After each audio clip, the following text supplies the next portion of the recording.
"It's all right, Rose," her mother said, placing her hand gently on her shoulder. "You can go. No, I know that you must go. Don't worry, Rose. You've learned everything that you need to in order to survive, to have the strength to hunt and come back. I have faith in you.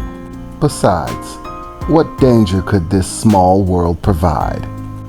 To the Queen of Nature," she said with a smile, looking warmly at Rose.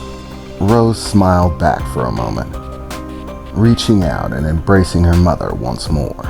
"I love you, Mom," she said as they hugged. "I'll be back in no time at all. Just watch.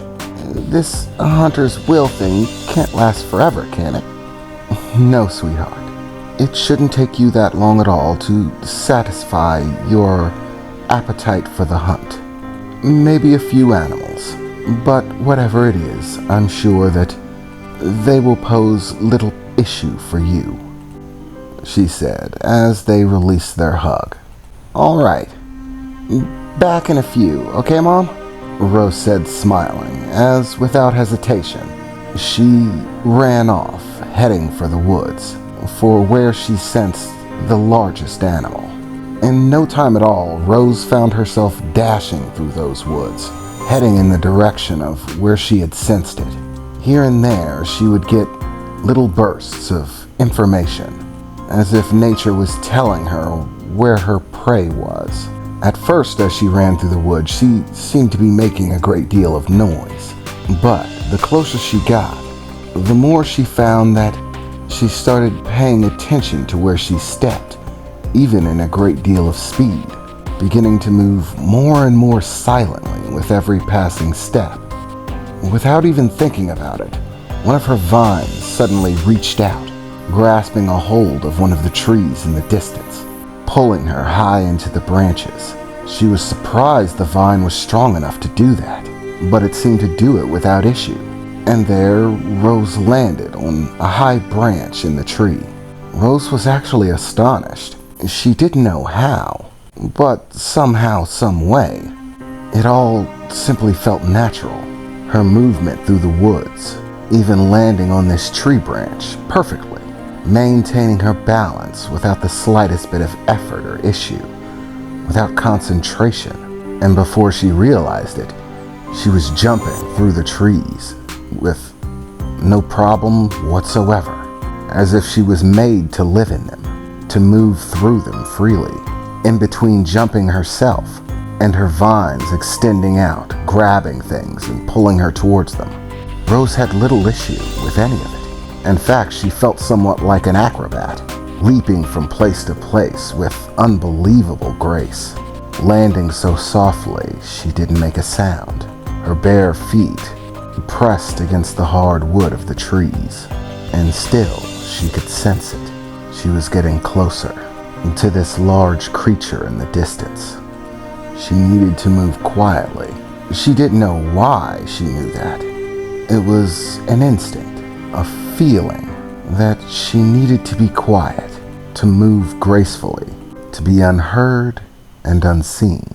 And as this feeling came over her, Rose noticed that the light emitting from her petals seemed to fade away, dimming down to nothing. The petals themselves were still there, of course. They still held a red tone and looked just as before, just without the glow. And as she was looking at them, she began to see them fade away. Not as if they were retracting into her bulb, like they did before, or shrinking. No, it was as if they were just vanishing.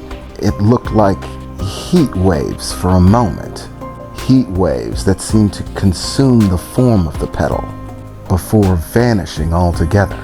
For a moment, she reached out to see if she could feel if the petals were still there, only to find her own hand seeming to dissipate as well.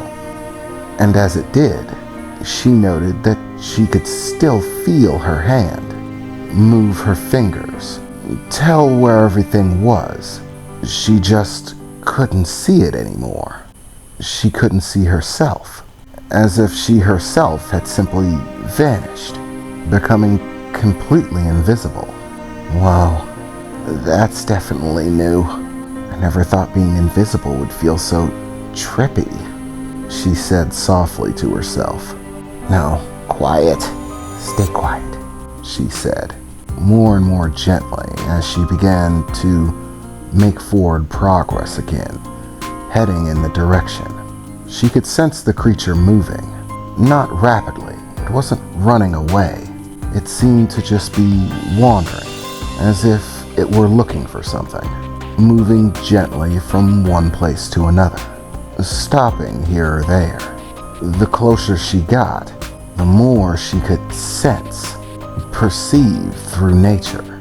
She could tell that this creature was very big, over a ton easily.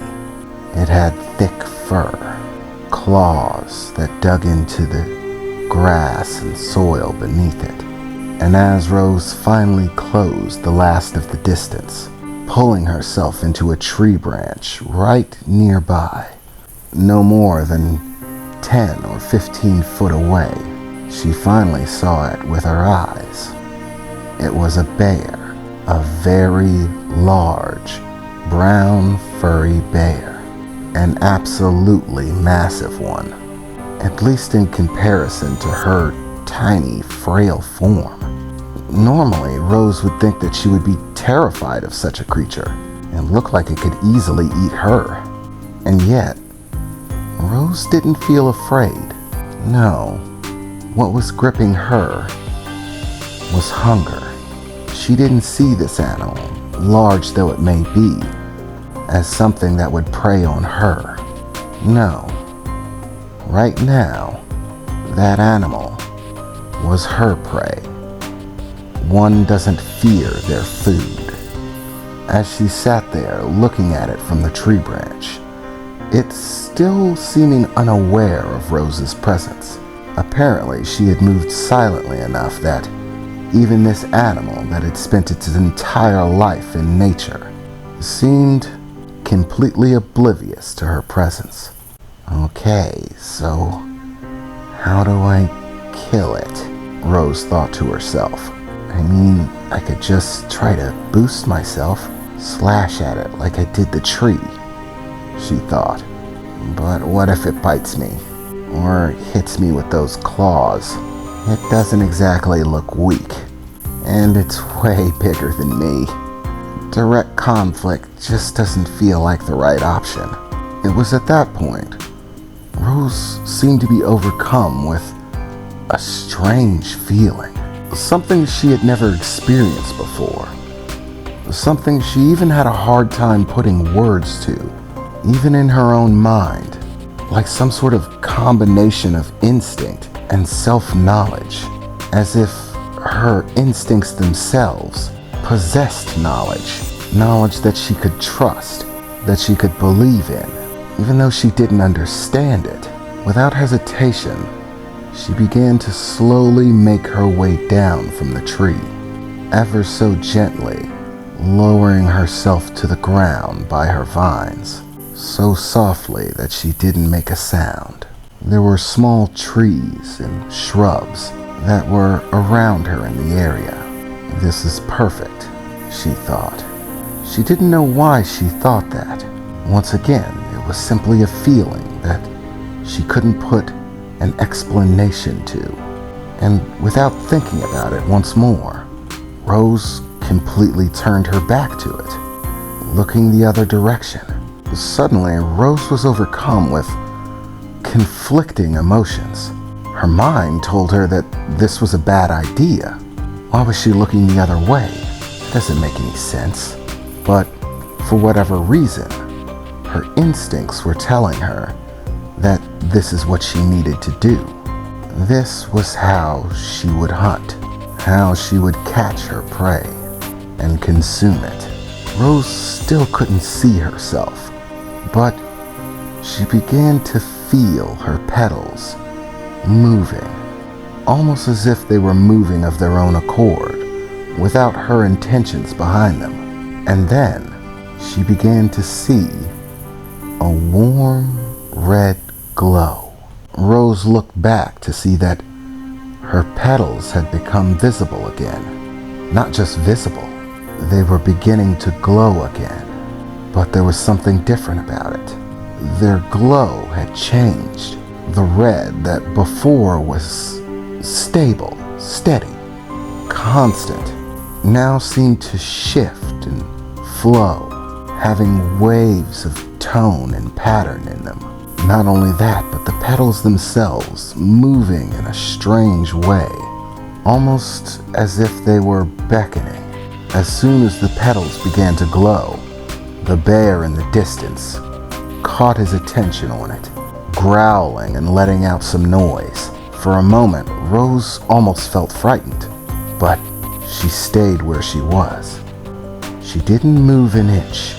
The rest of her body still seemed to be invisible.